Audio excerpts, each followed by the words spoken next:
Assalamualaikum warahmatullahi wabarakatuh. Para pemirsa Jamal bin Indosati dimanapun Anda berada. Hari ini saya akan kembali melakukan bedah buletin kafah.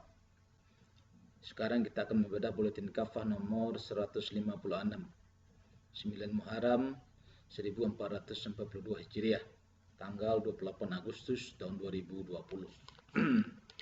Jadi judulnya yang kita bahas hari ini adalah khilafah dalam timbangan syariah dan sejarah. Sebagaimana biasa, ya, metodenya sebagaimana yang telah kita sampaikan, ya, pada waktu-waktu sebelumnya, bahwa kita akan bacakan mana yang perlu kita jelaskan akan kita jelaskan, dan mana yang tidak perlu kita jelaskan tidak akan kita jelaskan. Jadi khilafah dalam timbangan syariah dan sejarah. Film dokumenter Jejak Khilafah di Nusantara menjadi perbincangan hangat di tengah masyarakat. Film ini didasarkan pada sebuah riset ilmiah yang cukup panjang. Sebagaimana judulnya, film ini mengungkap jejak khilafah di Nusantara dari sisi sejarah. Jadi pada tanggal 20 Agustus 2020 yang lalu, tim pembuat film ini, Jejak Khilafah di Nusantara ini melakukan nonton bareng, ya, nonton bersama di seluruh Indonesia. Hampir 1 juta orang menonton pada hari itu. Dan itu mengagetkan seluruh orang, mengagetkan para pembenci khilafah selama ini. Dan film ini ingin mengungkapkan kepada kita bahwa jejak khilafah itu pernah ada di Nusantara. Nah, sekarang orang-orang yang benci, mereka ingin agar jejak ini tak pernah ada, dan mereka anggap ini semua hoax. Adanya jejak khilafah di Nusantara antara lain terungkap dalam sambutan Sri Sultan Hamengkubuwono ke-10 pada Kongres Umat Islam Indonesia yang ke-6, 9 Februari 2015 di Yogyakarta. Saat itu beliau tegas mengungkapkan bahwa Raden Patah dikukuhkan oleh utusan Sultan Turki Utsmani sebagai Khalifatullah ing Tanah Jawi, atau perwakilan khilafah Turki di Tanah Jawa. Ini jelas. Kenapa? Karena Mataram ini, kalau Raja Mataram yang berucap, ya, maka dia tentu tahu persis sejarahnya. Ya. Kenapa? Ketika kesultanan pertama di Jawa adalah Demak. Demak hancur dilanjutkan oleh Pajang. Pajang hancur dilanjutkan oleh Mataram. Kemudian Mataram terpecah dua, salah satunya Surakarta dan Ngayogyakarta. Dan Sultan Jogja ini, ya, adalah pelanjut dari Kesultanan Demak secara baik terah darahnya, keturunannya maupun terah kesultanannya. Jadi disertasi Dr. Kasori di UIN Sunan Kalijaga yang berjudul Di Bawah Panji Estergon, Hubungan Kekhalifahan Turki Utsmani dengan Kesultanan Demak pada abad ke-15 sampai ke-16 Masehi tahun 2020 makin menguatkan pernyataan Sri Sultan Hamengkubuwono ke-10 tersebut. Dalam penelitiannya, Kasori antara lain menyatakan para raja atau sultan di Demak memerlukan gelar sultan dari Turki untuk menguatkan kedudukannya. Jadi gelar sultan itu didapat dari Turki. Adanya hubungan khilafah dengan Nusantara, khususnya kesultanan Islam di Nusantara, juga ditegaskan oleh sejarawan UIN Bandung, Dr. Muflih Hasbullah. Ia mengatakan bahwa khilafah waktu itu adalah negeri adidaya yang sangat besar. Jadi sangat logis jika Nusantara mempunyai hubungan dengan khilafah. Jadi mulai abad ke-7 Masehi itu, ya, tahun 600-an setelah Rasulullah wafat, kemudian diselanjutkan oleh Khulafaur Rasyidin, oleh Umayyin, oleh Abbasiyin dan Utsmaniyin, khilafah dari hari-hari ke hari semakin besar, ya, dan dia bisa mengalahkan Persia dan Romawi, ya. Maka ketika itu ya sangat mungkin lah, ya, bahwa kekhilafan itu punya hubungan, ya, dengan Nusantara. Itu sangat logis, ya. Yang tidak logis adalah ketika ada orang mengatakan tidak mungkin ada hubungan, hati malah yang tak logis, gitu. Pengaruh khilafah Turki Utsmani juga telah diungkap Ermi Aziati Rozali dalam disertasinya di Universitas Malaya Malaysia dan terbitkan dengan judul Turki Utsmaniyah, Persepsi dan Pengaruh dalam Masyarakat Melayu, ya, tahun 2016. Jelas keberadaan khilafah Islam adalah fakta sejarah. Nah, tak bisa dibantah. Khilafah Islam pada eksis selama tidak kurang dari 13 abad, menguasai tidak kurang dari 2/3 wilayah dunia. Jejak khilafah itu begitu jelas dalam lintasan sejarah di dunia, termasuk di Nusantara. Jadi kalau kita lihat begitu besar kekuasaannya, begitu luas wilayah kekuasaannya, ya tak mungkinlah, ya, khilafah itu tak punya hubungan. Kecuali Anda tidak baca sejarah. Kalau kita membaca sejarah, ya, maka kita akan mengetahui betapa besarnya khilafah. Tapi memang, ya, saya katakan, kalau kita belajar sejarah nasional atau sejarah dunia, di SMP maupun di SMA, kita tak ketemu khilafah. Kalau kita belajar dulu sejarah, prasejarah namanya. Diceritakan kepada kita Mesopotamia, diceritakan kepada kita Efrat dan Tigris, diceritakan kepada kita Macedonia, diceritakan kepada kita Babilonia, ada Nebukadnezar dan segala macam. Tapi setelah itu ada masa kegelapan diceritakan. Maka setelah itu muncul dalam sejarah dunia itu zaman Renaissance. Tahukah kita semua bahwa di antara sejarah yang dia sebut itulah sejarah Islam, yang dia sebut zaman kegelapan. Padahal zaman kegelapan yang dimaksud apa? Kegelapan di Eropa. Sedangkan di dunia Islam sedang terang benderang. Kalau begitu maknanya berarti mereka sedang mengajarkan sejarah mereka kepada kita. Nah, meski demikian, fakta sejarah khilafah bukanlah dalil atas kewajiban menegakkan kembali khilafah. Fakta sejarah khilafah hanya mengungkap satu hal, yaitu bahwa sebagai suatu kewajiban, khilafah pernah dipraktikkan oleh kaum muslimin selama berabad-abad, tidak kurang dari 14 abad. Jadi sejak Khulafaur Rasyidin, Khilafah Umayyah, Khilafah Abbasiyah hingga Khilafah Utsmaniyah yang pada tahun 1924 dibubarkan oleh Mustafa Kemal Atatürk, seorang keturunan Yahudi. Jadi perlu kita ketahui, Mustafa Kemal Atatürk itu seorang keturunan Yahudi Dunama. Namanya bagus, Mustafa Kemal. Ya. Kalau dia Yahudi. Pembubaran khilafah didukung penuh, bahkan sejak awal diinisiasi oleh Inggris sebagai negara penjajah nomor 1 saat itu. Inggris tentu berkepentingan besar untuk meruntuhkan khilafah Turki Utsmani yang dipandang sebagai salah satu penghalang bagi ambisi imperialismenya di dunia Islam. Jadi ketika itu kita melihat bagaimana Inggris itu sedang jaya-jayanya. Ya. Apa itu makna khilafah? Ini perlu kita ketahui bagi Anda yang tak paham, bagi Anda yang belum mengerti, bagi Anda yang menolak, jangan-jangan Anda menolak karena tidak tahu. Nah, ini sekarang saya kasih tahu, ini apa makna khilafah. Lalu apa dalilnya kewajiban penegakan khilafah? Jadi sebelum bicara dalil, perlu ditegaskan kembali makna khilafah dalam pandangan syariat. Jadi menurut Profesor Dr. Wahbah Az-Zuhaili, khilafah imamah kubra dan imarah al-mu'minin merupakan istilah-istilah yang sinonim dengan makna yang sama. Imam Al-Mawardi menyatakan imamah atau khalifah atau khilafah diposisikan untuk menggantikan kenabian dalam hal memelihara agama dan mengurus dunia. Dr. Muhammad Al-Khalidi dalam disertasinya di Universitas Al-Azhar Mesir menyatakan khilafah adalah kepemimpinan umum atas seluruh kaum muslimin di dunia untuk menerapkan syariah dan mengemban dakwah Islam ke seluruh penjuru dunia. Itu makna khilafah. Jadi khilafah itu ri'asatun amatun lil muslimin. Definisi ini sama dengan yang digunakan oleh Al-Alama Al-Qadi Taqiyuddin An-Nabhani rahimahullah, pendiri Hizbut Tahrir. Karena merupakan istilah syariah, khilafah adalah bagian dari ajaran Islam, sebagaimana sholat, puasa, zakat, haji, dan yang lainnya.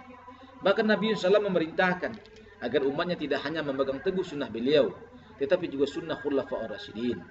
Sebagaimana kita baca, Nabi SAW bersabda, "Alaikum bisunnati wa sunnatil khulafa'ir rasyidin al-mahdiyyin min ba'di wa 'addu 'alaiha bin nawajid."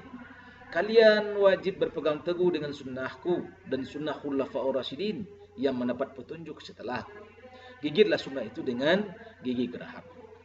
Jadi perintah untuk terikat dengan sunnah khulafa'ur rasyidin, yang terpenting tentu mempertahankan khilafah dan menegakkan kembali khilafah jika khilafah tidak ada, sebagaimana saat ini. Karena itulah semua ulama kaum muslimin sepanjang zaman sepakat bahwa adanya khilafah adalah wajib. Kewajiban ini antara lain berdasarkan dari Al-Quran, Sunnah, dan ijma' sahabat. Jadi karena itu kita memahami bahwa Al-Quran itu khilafah itu wajib, bukan sekonyong-konyong, bukan keinginan kita mengatakan wajib, tapi ada dasarnya. Dan dasarnya dalam agama kita adalah Al-Quran, Sunnah, dan ijma', bahkan qiyas. Oleh karena itu sekarang mari kita lihat dalil-dalilnya. Bagi Anda yang tidak paham, bagi Anda yang belum paham, nah coba dengarkan dalilnya nanti. Pertama dalil dari Al-Quran, ya.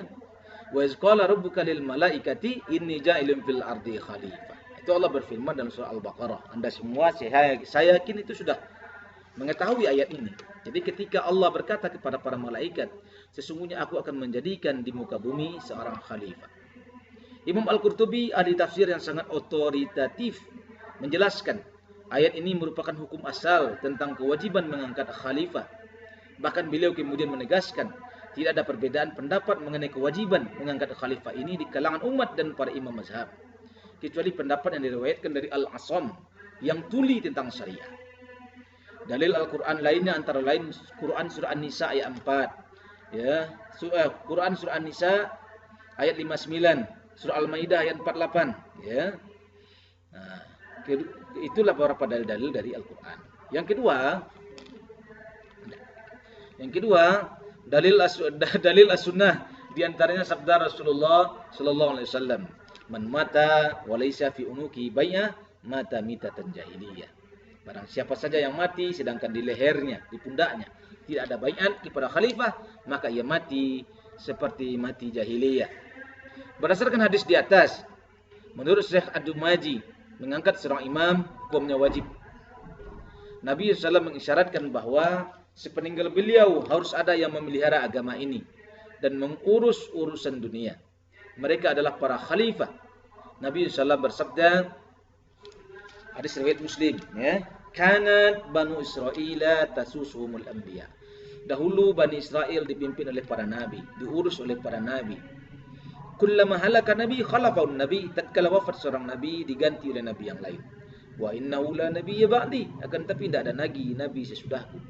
Wa sayakunu khulafa fayaktur, akan tetapi akan ada para khalifah dan jumlahnya banyak. Jadi kita sudah melihat bahwa setelah sepeninggalnya Rasulullah SAW, para sahabat ridwanu alaihim itu mereka semua bersibuk diri mengangkat khalifah, kemudian bahkan menunda penguburan Rasulullah SAW hampir 3 hari lamanya. Yang ketiga, dalil ijma' sahabat. Perlu ditegaskan kedudukan ijma' sahabat sebagai dalil syariah setelah Al-Quran dan Sunnah sangat-sangatlah kuat, bahkan merupakan dalil yang qat'i. Imam As-Sarkhasi menegaskan, "Wa man ankara kaunal ijma'u hujjatan mawjibatan li'almi faqad abtala asl-ad-din, fal munkiru lidzalika yas'a fi hadmi asl-ad-din." Siapa saja yang mengingkari kedudukan ijma' sebagai hujjah yang secara pasti menghasilkan ilmu, berarti benar-benar telah membatalkan fondasi agama ini. Karena itu, orang yang mengingkari ijma' berarti sedang berupaya menghancurkan fondasi agama ini.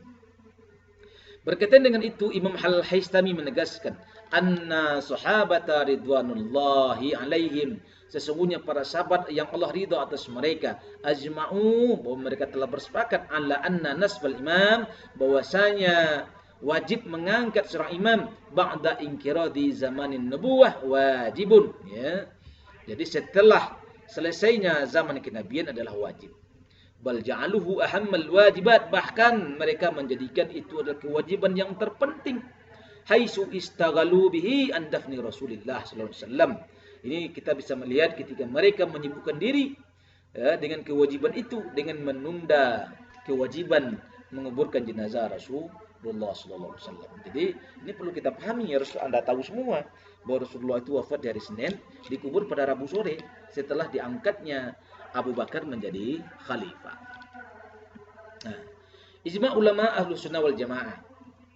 Berdasarkan dalil-dalil di atas dan masih banyak dalil lainnya yang sangat jelas, seluruh ulama ahlu sunnah wal jamaah, khususnya 4 imam mazhab, Imam Abu Hanifah, Imam Malik, Imam Syafi'i dan Imam Hanbali, sepakat bahwa adanya khilafah dan menegakkan khilafah ketika tidak ada hukumnya wajib. Nah, Syekh Abdurrahman Al-Jaziri menuturkan, ittafaqul a'immatu rahimahullah, telah bersepakat, ya, para imam yang Allah merahmati mereka, ala annal imamata fardun, bahwasanya mengangkat imam itu adalah wajib, ya, bahwa imamah itu adalah suatu kewajiban. Nah, jadi kalau hari ini ada orang-orang yang ngaku aswaja, dia tak mengatakan khilafah itu wajib, tak tahu kita aswaja mana dia ini, ya. Aswaja-aswajaan atau benar-benar aswaja. Kalau benar-benar aswaja, ini dalilnya 4 imam mazhab mengatakan begitu. Atau jangan-jangan mazhabnya bukan yang 4 ini, wallahu alam. Mereka lah yang tahu akan hal itu. Atau mereka orang yang terpalingkan, yang sengaja dipalingkan, atau mereka para antek yang sengaja untuk membuat rusuh. Tidak tahu kita, ya. Anda lah yang tahu dan mereka lah yang tahu siapa diri mereka. Hal senada ditegaskan oleh Ibnu Hajar Al-Asqalani. Para ulama telah sepakat bahwa wajib mengangkat seorang khalifah dan bahwa kewajiban itu berdasarkan syariah, bukan berdasarkan akal. Pendapat para ulama terdahulu di atas juga diamini oleh para ulama mutaakhirin, ya. Baca dalam kitab Abu Zahrah Tarik al-Mazhab al-Islamiyah dan kitab-kitab yang sudah ditulis di sini. Nanti Anda baca buletinnya, ya. Ya. Ulama Nusantara, ya, Syekh Sulaiman Rashid dalam kitab berjudul Fikih Islam juga mencantumkan bab tentang kewajiban menegakkan khilafah. Bahkan bab tentang khilafah juga menjadi salah satu materi buku-buku madrasah. Jadi apa masalahnya lagi? Kalau Anda baca buku ensiklopedia Islam yang ditulis oleh ulama mutaakhirin di Nusantara pun mengatakan mengangkat khalifah itu hukumnya wajib. Oleh karena itu, kalau ada orang yang mengatakan bahwa khilafah tidak wajib, ya tidak boleh, khilafah itu akan merusak, khilafah itu akan menyengsarakan, berarti dia tidak paham, berarti dia tidak ngerti. Oleh karena itu, kalau mereka tidak ngerti, mari kita ajarkan mereka supaya mereka mengerti. Sebab kalau mereka mengerti, insya Allah, ya semuanya sudah selesai. Ya, baik, itu yang bisa saya sampaikan pada hari ini. Mudah-mudahan Buletin Kafah ini senantiasa Anda ikuti, ya, Anda pahami, ya, dan kita bisa pakai dalam kehidupan kita sehari-hari. Bila taufiq hidayah. Assalamualaikum warahmatullahi wabarakatuh.